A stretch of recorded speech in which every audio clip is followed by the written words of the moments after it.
welcome everyone. We have a number of apologies today, and we are struggling a little bit for a quorum. So if anyone's leaving the room, we just need to make sure that we've got 5 councillors here at all times. I know a few people are on their way, so we'll just open the meeting. We'll just start with the karakia, and then we'll. Whakatakati. O ki te uru. Whakatakati o i te tonga. Kia hina ki uta. Kia tara ki tai. I hiki aki ana tia. Kura. I tio. Huka. Hei hauhu. I hei mauri ora.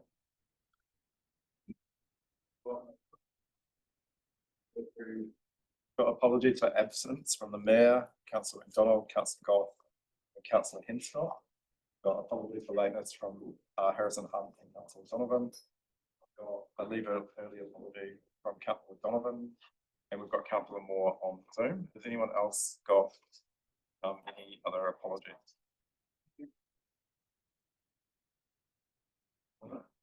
So maybe the rest of us should have a laugh. Yeah. So yeah, Debate yeah, door knocking. okay, so can I get a seconder for the apologies? No, they've turned up. All in favour, please say aye. Aye. All those against? Any abstentions? Secondly, that carried. Cool. So I just thought, yeah, so I know we've got a few, we've got Celeste on the way shortly. Is anyone else aware of any other councillors coming or not? Just for cause it's late for now. No, they haven't got one. Oh, I'll just check my messages. Clean- Yeah, Just being a bit we'll look at it later. Yeah. Yeah. Sorry, I just, yeah, so I've got apologies for lateness from Jake McClellan. And I've also got from Tyrone Fields as well. So they did actually miss it, so sorry, I didn't check my phone. Thank you. So we'll those be. So yeah, well, welcome everyone. Just we'll call for declarations of interest. So if anyone's got any item that they wish to stand back from, it would be good for us to know. And shall we just go around the table? Is that what you call it? Yeah. Are you still on Christchurch Beautiful? No, Okay. but I am a life member. Right. I mean, I think that's fine. I think normal membership's okay. Yeah. The director on the board of show.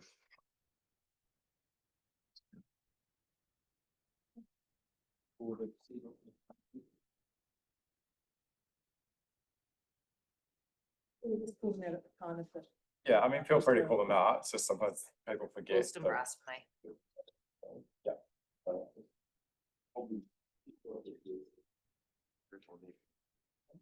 Oh, thanks. Right. So we're doing things slightly differently today. So councillors may be aware we haven't had a workshop on this. Staff have pre-circulated the information. They've tried really hard to get questions and amendments ahead of the meeting. So today is the formal decision-making meeting. Today is not a workshop. So just want to make people aware of that. I will move that we suspend standing orders. So that will give us some flexibility into how we run them. Standing order, not one. So 4.2, 17.5, 18.1, 18.8 and 18.9. I've sent through mine. Yeah. Cool. So all in favour of aye, if they aye. Aye. Anyone against? Any abstentions? Okay, that's fair.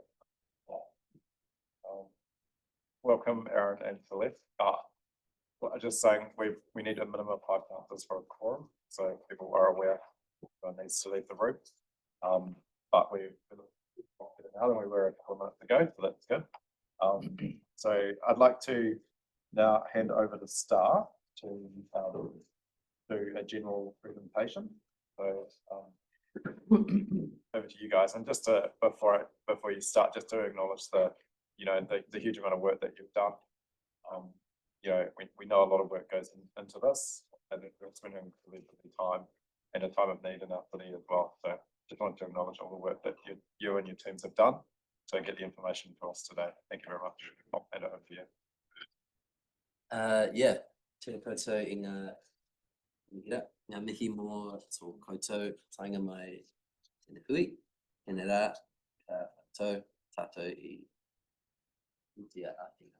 So good morning, councillors, and thank you so much for your time this morning. As you're well aware, today you're considering the allocation of around $4 million of community grant funding across more than 300 applications for Christchurch charities and not-for-profits. By way of brief introduction, hopefully you know you all by now, but it's Josh, the team. We're also very well supported of the sport and recreation teams, arts teams, and obviously the hearings teams over in the corner as well today. And they're here as subject matter experts to speak to any of the questions that are being put forward to you today. So before we dive in, I was hoping to give a brief summary of the process that we followed to this point, standing. So since last year, we've changed our CRM funds management platform, which has saved the council a couple $100,000, but has also allowed us to shorten the time frame by about a month. So whereas typically we would have asked for applications from groups in April, this year it was in May. After the applications were collected in by community groups, they were assessed individually on their merits against the relevant council strategies. So for sport and recreation, they have a strategic funding framework. For arts, that's the Toi o Tatahi strategy. And for community, that's the Strengthening Communities Together strategy. And you'll see on the summary document on the left-hand side, they were assigned either a priority 1, 2, 3, or 4 rating. And that's just a general indication of what has really strong alignment to council strategies and priorities for funding. A 2 still has very strong alignments, but maybe slightly less so than a priority 1. And 1s and 2s are recommended for funding. Priority 3s, you know, we still really see alignment and would love to fund them, but unfortunately it's a contestable fund. They've missed out. And priority 4s are a weaker alignment, what we're trying to achieve through the fund.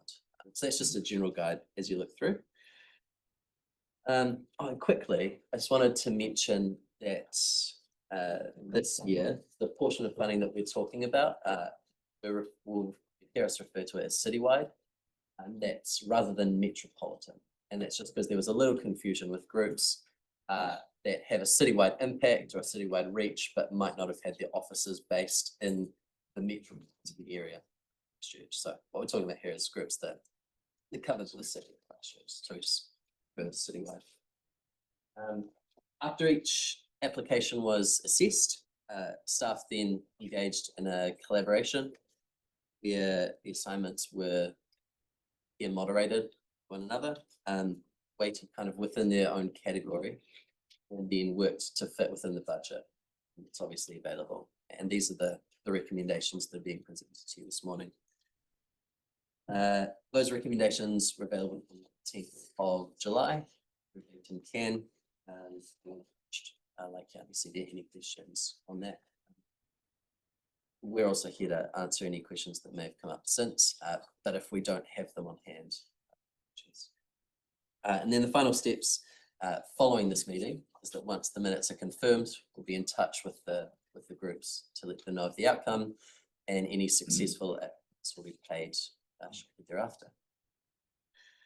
So a few key points is that one, we're not recommending any new multi-year grants this year, and this is standard process at the end of it. We don't want to pre-commit the new incoming council to any significant portion of funds. However, you'll note at the start of each sector, there is a summary of the existing multi-year grants base for groups. So if you don't see a group you might expect, they might actually already be on a multi-year agreement. So they're not up for decision today, but we wanted to highlight who those groups were. And then you might notice that there are three kind of sections, sport and recreation, arts and community. So this setup was requested by the funding committee. We trialed it informally last year. Staff, we found it as quite a useful tool in being able to compare apples and apples, oranges and oranges, which is something we've struggled with in the past.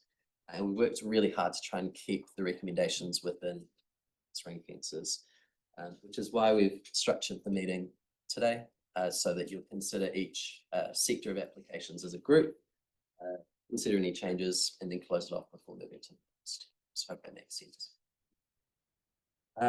One slight note, we noticed late the dyspraxia support group on page 169 should read 7,500, not 75,000. It was just an extra zero. Yeah. Which is quite But that was after the Yeah, no, that's dyslexia, mate. Yeah, you should see my bank account. dyspraxia. So that's been included in the recommendations, just to amend that because it wasn't we're last year agenda. That's for that. And yeah, just I suppose to wrap up this year, I think would be fair to say it's been a real challenge for us as staff. As it talks about in the report, there have been cuts to the public sector generally. Other regional funders have narrowed their focus, their criteria, and then there's general economic pressures. So a lot of Christchurch charities and not-for-profits are finding themselves in a really tough economic spot. Some of them having to cut core services even, and so we're seeing the pressure from that, and that's reflected in both a pretty large increase in the number of applications and the size of the applications. So we've struggled to fit things within the budget, and you may see that reflected in the amounts recommended. We're just working to the budget that we have available. Yeah, and I guess finally to say, the recommendations are made in consideration of the council strategies, but also, we've got supported really well by some experts here who understand the sectors that they work in. So they'll have considered, and they can perhaps speak to if you have any questions, the broader social challenges that are being faced in their particular areas, but also opportunities that might be coming up in a year or years ahead. Perfect example, we're going to touch on sport recreation first. The opening of Patakuri offers a lot of opportunities. So, yeah. Finally, later this year, with the new council, we intend to bring just a funding review to look at all of council's funds, the criteria of them, and the distribution across the city. So we can look at things like the proportion going to boards, as well as the ring fences, as well as any criteria that might come up. So what I was going to leave that with is, before we dive into applications, up on anything else, just questions on the process before we dive into the applications themselves. Just to remind elected members, and Gary reminded me earlier on, that we asked for ring fencing around sports versus arts, etc. So, because I'd actually forgotten that, so I had some really genius ideas which were shot down very quickly by Gary. But that's what we chose to do. So just so that's You can't move funds between those. We can, but yes, but that's what we asked for. So just to clarify, it's been useful and good to do that way, but we can, if we leave some left over, we can put it into the general pot. So I think, especially where there's organisations that are getting quite considerable funding, opportunities there if people want to identify some changes. But obviously, as a principle, it's good to hear that it's made it easier for you guys to come up with the recommendations. We're still entitled as council to make decisions that we wish. Yep, Sarah. So much. On and off over the last couple of years, we've had discussions around line item funding for some care institutions. Where have we got to? So That come at the next paper up. we've presented that to you twice as a council, and you have rejected it both times for the 3 or 4 that we've put up, and it's been an annual plan or long-term plan type. We can put them back up again, but it just doesn't seem to fit when you're looking at the, you know, the rates in those times, how much it is, and so it hasn't really ever got there. But through the new platform and through where we are now, we're happy to bring back those updated again, because the numbers have changed and the whole situation's changed. But certainly the last time we brought it up, it didn't get past the first post. If I'm But honest. it is a long-term plan, annual plan discussion. Yeah. Can I just pick up 2 things, and these are just more comments. Thank you for the ring fence. I was going to clarify that. Just as interest, community got the same amount of applications this year, just in community, as we did in all 3 last year. So that's just a number that took us by surprise. And last year, when I chaired collaboration with the community stuff, I think we had to find, I think we were over budget by about 280,000. This time we were over by 757,000. So it just shows the pressure that's there. And I just want to be upfront with that. That's the staff have had to make some hard choices, and you're going to have to make them today too.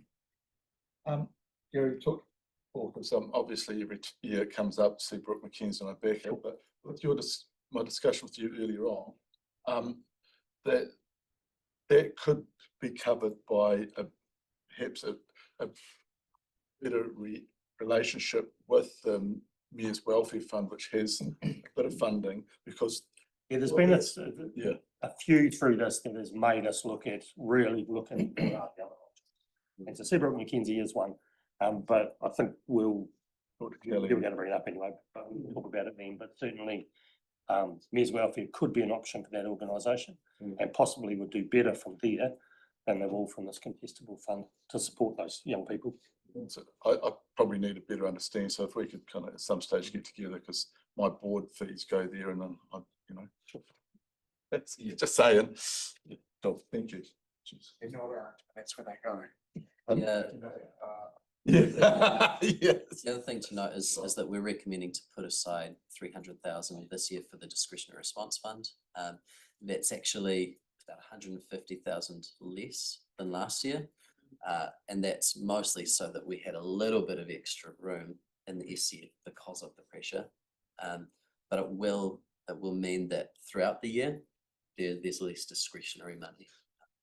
If you have any savings that are made today, that'll go as a bonus against the discretionary response. And if you overspend in any areas, that'll take away from the discretionary response. So 300,000 is what we're proposing to carry forward into that. And that could be a consideration when you're looking at your ring fences. Could be a consideration rather than robbing Peter to pay Paul. You might want to look at that discretionary figure, as long as it's not too much. I'm just picking up on the point in the Mayor's Welfare Fund, which I know Yanni chairs, so it'd be good to you. But are there other, if we were looking at Seabrook Mackenzie, you've got the night shelter, which is really deserving of funding. I feel like that would be quite a good fit for that type of, so I wonder whether there should be just a bit of a discussion around. So to be clear, Mayor's Welfare is on individuals, the night shelter is not. Yeah. So I mean by Seabrook, very few of them. individual families could approach who get support. Sorry, I should have clarified that. Because commonly the children that have learning disabilities often come from socio-economically disadvantaged families. So just redirecting. Yeah, just to flag, the Mayor's Welfare is doing some work around very diverse learning assessments. It's been an area that we do fund individually. So if anyone has an issue with affordability, going to Seabrook Mackenzie, they can apply through the Mayor's Welfare individually or through the Methodist Mission, who also, we have a sort of partnership program with them. We don't tend to fund groups for operational costs. We will fund them on doing things for people that are in need, which I think just to make that distinction. So it would be quite hard. I'd be quite reluctant to start giving groups operational funding from the Mayor's Welfare, because it would put us in a really difficult situation in terms of how we balance the individual requests versus organisational requests. That's not to say that there might not be specific projects which we will fund, like we, for example, fund groups to do blanket banks. So we give them a lump sum to buy the blankets to give to the people in need. And so things like that are much sort of the part of the business as the individual applications. But yeah, I just would have a bit of caution around that as a place to get operational funds for groups. Probably not the best way to go. Cool. Just one question I've got of staff is there anything in here that you think we need to go into public excluded to discuss? Is there any items or any pieces of information that you wish to share with us that we should do outside of the public? Maybe it'll depend on the question, so. Yeah. So we wanna Staff. try and avoid discussing any individuals. Okay. We will take your lead on it. If the question starts to come there, let's. So I think, yeah, okay, perhaps after our break, we could have a little bit of public excluded time. So I'll just signal that as chair. Might not need a lot of it, but at least it just gives us a chance if people want to raise anything before, and if it's appropriate to raise in public, at least you can check it. We can check it with staff first. Cool. Okay. I just want to also thank staff for organising the function that brought the community groups together last year. So just to say that yeah, like I got a lot of positive feedback from the groups that were invited to come along and meet each other, but also hear from us on a face-to-face level. So just want to acknowledge the work that you've done in that space as well. Any further questions from people? Yeah. With the jump in applications for council funding, and likes of Rata and others have perhaps refined their funding processes, it'd be good to know your relationship with them and the heads ups that we get. But do we inform them and go back to them and say, well, you know, the pressure's building, you've changed your processes. Are they paying less out or are they paying more to less? So Not just across the board, but I'm picking on that because I like to. So we have a really good, well, I believe we have a really good relationship with the other, and we talk about not just a holistic situation, but also individual groups who come, because a lot of them come to both of us. And so we're certainly spending a lot more time talking about those types of things. And we don't always agree, and that's great, because that's what it should be. In terms of, they are paying out as much as they've ever paid out. And I think every funder is probably trying to pay more than they have almost. But criteria for some of them have changed. But we do spend a lot of time with them, with the government funders as well. So we could identify the organisations which those other organisations now no longer fund, which fall out of their criteria, and they're coming to us. We've got a list of those. Yeah, probably a bit ad hoc. I mean, we haven't gone through and made a list, but we will know, the advisors will know if there's a history of funding from them. We could get that from those other organisations as well, couldn't we? So, we should be able to, yes. Yep. I think that would be good to understand as well, and the philosophy of why those changes have happened. Because deprivation isn't, it's just where it is. It's irrelevant of the individuals or the group or whatever. Thanks, Tim. I've got Tyrone. Oh, actually, I mean, that conversation's actually just answered my question, which is that, you know, we're picking up a lot of things that ultimately it's the responsibility of government ministries, or it should be, that aren't picking them up, and therefore. No argument for Yeah, the table on that one. Just to pick up on that, I mean, I think to Tim's and Tyrone's point, it is good to keep a record of that as best we can, especially when central government are telling us that they're going to introduce a rates cap, that we can no longer fund certain things. So I think we need to be really mindful of having good data around what's happening, so that when we make submissions to select committee or to government, we actually have some information. So it kind of, because I think there's that 96% of our funding goes to what are defined as core services, but that 4% kind of shows how brittle our communities are. and how society is. So I think it's for us to know those areas as well, where other organisations are no longer funding, it'd be really good to know. Thank you. And I know, like, you know, on a bit of a somber note, but Eric's doing more things as well.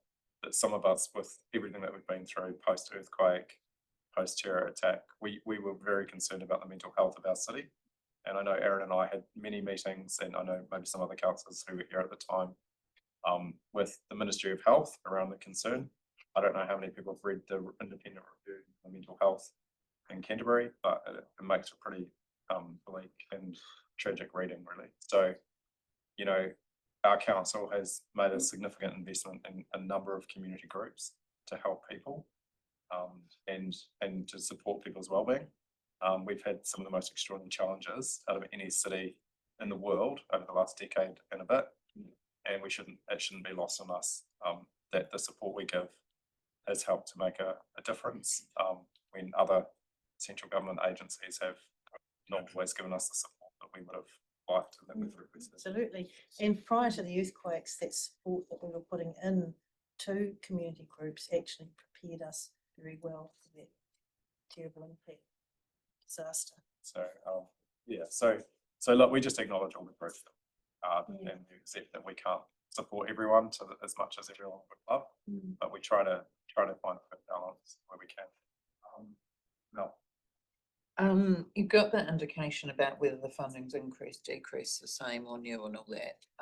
And then you can kind of, you know, what I think could be added next time.